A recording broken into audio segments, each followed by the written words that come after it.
We were so starved and so desperate to stay alive that we were eating the wallpaper and mattress stuffing. Caitlin Atkins says enough with the sadness.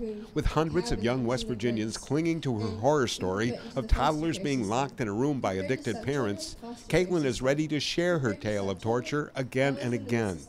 Communication looms as the core of the Not Us movement. Older kids leveraging peer pressure in reverse, telling real-life stories to convince younger kids not to start doing drugs, realizing that enough is enough. I could have benefited from it personally because when I was in junior high and high school, I was abusing drugs and things like that. So if this was around, I feel like this would have benefited me. That way, before these kids even have the chance to get addicted, they know what the cost is. Not Us organizers believe that empowering Generation Z, those born in the mid-1990s to the early 2000s, to influence Generation Alpha, youngsters born this century, will make a difference. The Generation Z key is using social media to overcome every obstacle in reaching kids in rural West Virginia communities. It's practically free. It's already in the hands in every living room in the state of West Virginia. It requires no parental involvement.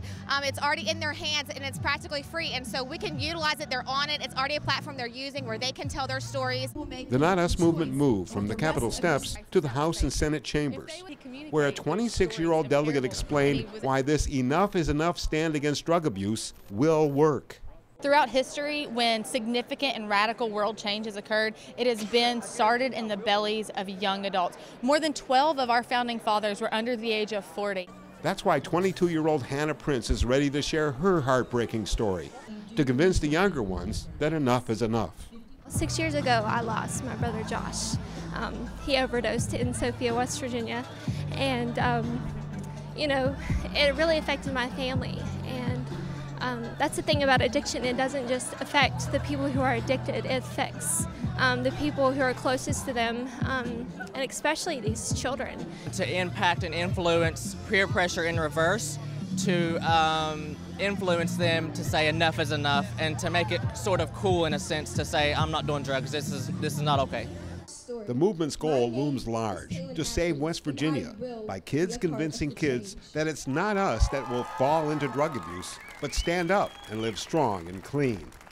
The Not Us movement will springboard from a Capitol takeover to a statewide personal story and social media blitz. Plans are to have billboards in all 55 counties, TV and radio commercials, and school system presentations. For the legislature today, I'm Randy Yohe at the Capitol. Generations that have come before you, including my own, have given us a bad name. My generation's collective